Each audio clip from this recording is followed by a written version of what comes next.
The sound of Luna's agonized yells still haunts my dreams. I found my 3-year-old Maine Coon writhing on the kitchen floor, foam dripping from her mouth, her beautiful gray coat matted with sweat. As a veterinary technician, I knew these weren't natural symptoms. But nothing could have prepared me for the truth about my sister Olivia. Something's wrong with Luna, I screamed, cradling my convulsing cat. My sister stood in the doorway, arms crossed, watching with an expression that I'd later recognize as satisfaction. "Mia, it's probably just a hairball," Olivia said, examining her manicured nails. "You always were dramatic about your precious pets." But I knew better. I'd raised Luna since she was a kitten, and she'd never been sick a day in her life. I rushed her to Southwest Emergency Animal Hospital, where I worked. Dr. Patel, my mentor and head veterinarian, took one look at Luna and immediately started emergency procedures. "These symptoms," she muttered, drawing blood samples. "Mia, has Luna been exposed to any chemicals or medications?" I shook my head, tears streaming down my face. "No, she never goes outside, and I keep all cleaning supplies locked away. I'm so careful with her." That's when I remembered. Olivia had been alone in my house earlier that day. She'd stopped by unexpectedly, claiming she needed to borrow some files from my home office. I'd given her the spare key, trusting my own sister. My phone buzzed. Mom's text read, "Olivia told us about Luna. Don't overreact. These things happen. Remember what happened with her hamster when you were kids?" I felt sick. When we were teenagers, Olivia's hamster had died mysteriously. She blamed me, claiming I'd fed it something toxic because I was jealous of her pet. Our parents believed her, grounding me for a month. But I'd never gone near that hamster. "Mia," Dr. Patel's voice cut through my memories. "The preliminary blood work shows high levels of antifreeze. This was no accident." My world stopped. Antifreeze? The sweet-tasting liquid was notorious for attracting pets. But I didn't even own a car. I used public transport or rode my bike everywhere. "There's more," Dr. Patel continued, her face grim. "I installed pet monitoring cameras in your house last month when you were pet-sitting my parrot, remember? They're still active. I can access the footage." I've forgotten about those cameras. Dr. Patel had asked to install them to check on her beloved African gray while she attended a conference. We'd never gotten around to removing them. The footage played on her office computer. There was Olivia, entering my house. She went straight to my garage storage, where I kept garden supplies. Then to the kitchen. The camera caught her clearly, pouring a blue liquid into Luna's water bowl, stirring it, then smiling as Luna approached to drink. "Oh God," I whispered, running to the bathroom to throw up. When I returned, Dr. Patel had more news. "I've contacted the police. This is animal cruelty, Mia. It's a felony." My phone exploded with messages. Olivia must have known she'd been caught. "It was just a stupid cat." Her text read, "Don't you dare report this. Mom and Dad will never forgive you." Mom's message followed, "Your sister is crying. How could you install cameras without telling us? Family doesn't spy on family. Drop this now." But it was Dad's message that broke me. "Remember who paid for your vet tech education. Don't bite the hand that feeds you." Dr. Patel watched me read the messages, her face softening. "Mia, there's something else you should know." I pulled records from other local vets. "In the past year, 3 pets have died in your sister's apartment complex with similar symptoms. All ruled as accidents." The pieces started falling into place. The mysterious deaths of neighborhood pets. The way Olivia always had news about another animal accidentally dying. Her obsession with my social media posts about Luna. She hated that I loved Luna more than her. I whispered, the realization hitting me. She hated that my posts about Luna got more attention than her selfies.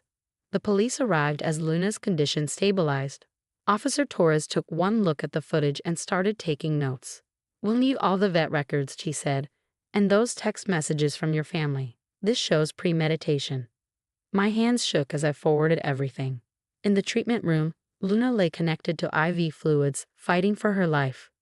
Dr. Patel had given her a 50% chance of survival. "Family doesn't poison family's pets," I said firmly, stroking Luna's fur.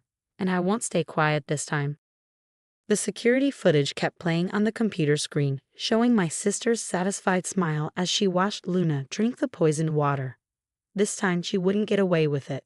This time, I had proof. The next 48 hours were a blur of police statements, veterinary procedures, and increasingly threatening messages from my family. Luna remained in critical condition, her kidneys struggling to process the poison. I slept on a cot beside her cage, waking at every small sound. Officer Torres returned with disturbing news. "We searched your sister's apartment," she said, showing me photographs. "We found a collection of news clippings about local pet deaths, antifreeze receipts, and a diary." The diary entries made my blood run cold.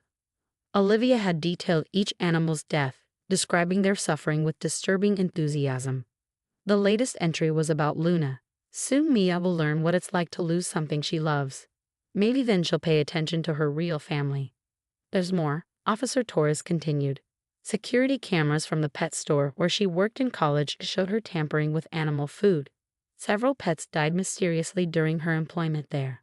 My phone rang. Mom again. I let it go to voicemail, but she left a message. "The police just left our house. How dare you let them search your sister's apartment? She could lose her job at the children's center. Is that what you want? To destroy her life over a cat?" The mention of Olivia's job at the children's center sent chills down my spine.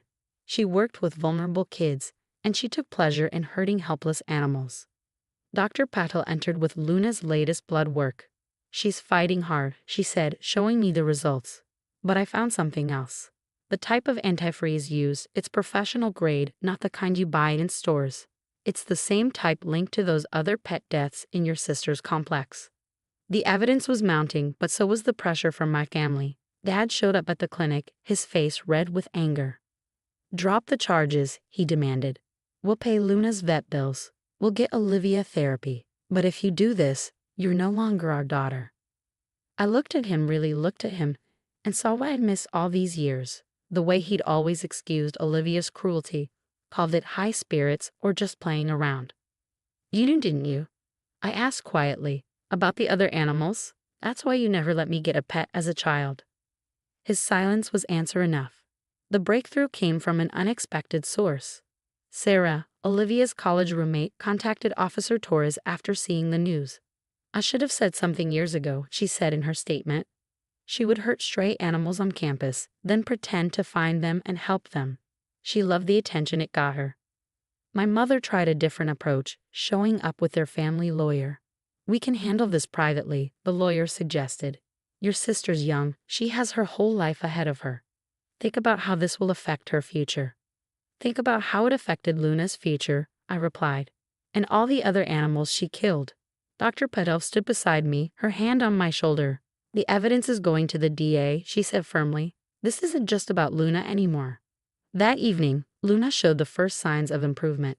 Her blood work was stabilizing, and she managed to eat a little.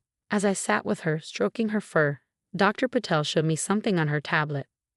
"Look at this," she said, pulling up pet death statistics. "Every place your sister has lived or worked, there's a spike in suspicious pet deaths. This isn't new behavior." Officer Torres called with an update. They found a storage unit in Olivia's name containing more evidence. Photographs of injured animals, bottles of various poisons, even collars that must have belonged to her victims. "She's being charged with multiple counts of animal cruelty," Torres explained, "and we're investigating possible links to suspicious deaths at the Children's Center's therapy animal program." My phone buzzed with another text from Mom. "We've mortgaged the house to pay for Olivia's lawyer. I hope you're happy destroying this family." I looked at Luna, finally sleeping peacefully, then at the wall of photos in the clinic showing all the animals we'd saved. "No, Mom," I whispered to myself. "Olivia destroyed this family when she chose cruelty over compassion." Dr. Patel reviewed Luna's latest tests. "She's going to make it," she said, smiling. "She's stronger than your sister thought." As I watched Luna breathing steadily, I realized the same was true for me. I was stronger than my family thought, and this time, staying silent wasn't an option. The truth about Olivia was finally coming to light, and no amount of family pressure could hide it anymore. 6 months later, I sat in the courtroom, watching as Olivia faced the consequences of her actions. Luna, fully recovered, was safe at home, now protected by a comprehensive security system and cameras.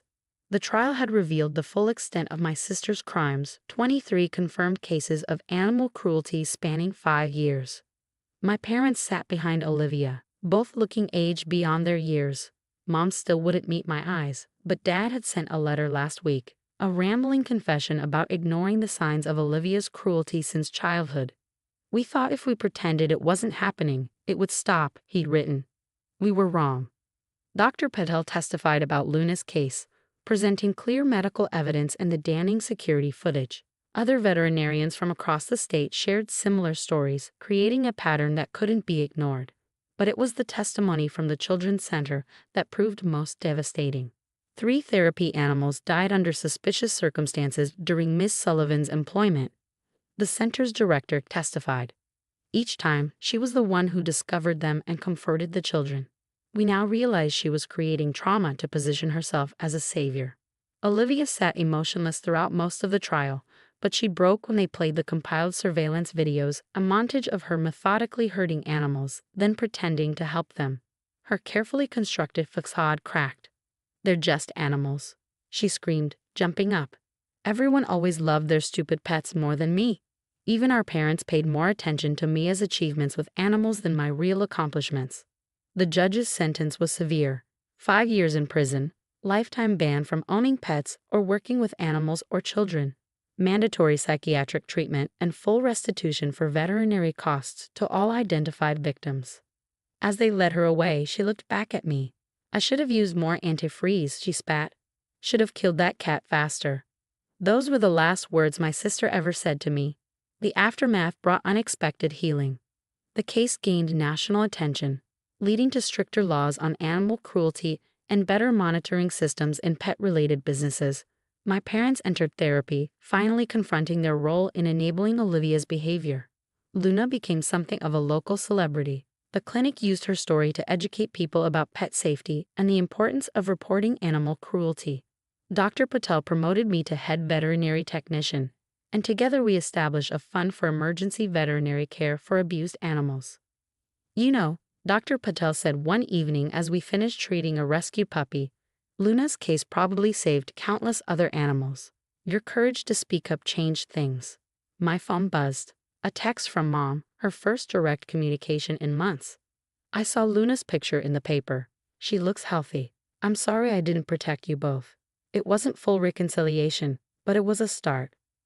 At home, Luna greeted me with her usual chirping purr, rubbing against my legs. She'd made a complete recovery, though she now refused to drink from any bowl she hadn't seen me fill personally. Smart cat. The wall above her cat tree held photos from the past 6 months. Luna's recovery milestones, newspaper clippings about the case, and pictures of other survivors we'd helped at the clinic. But my favorite was a simple shot of Luna sleeping in a sunbeam, peaceful and safe. Officer Torres kept me updated on Olivia's case. She'd started her psychiatric treatment in prison, finally facing the darkness that had driven her to hurt so many innocent creatures. Part of me hoped she'd find healing, but a larger part was simply grateful she couldn't hurt any more animals. Luna jumped into my lap, headbutting my chin in her usual affectionate way. I scratched behind her ears, feeling the steady rhythm of her purr. "We made it, sweet girl," I whispered. We broke the silence, and we made it.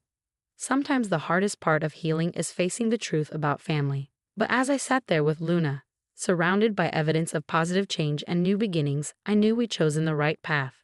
The truth had set us free, and in saving Luna, I found my own strength to stand up against cruelty, no matter where it came from.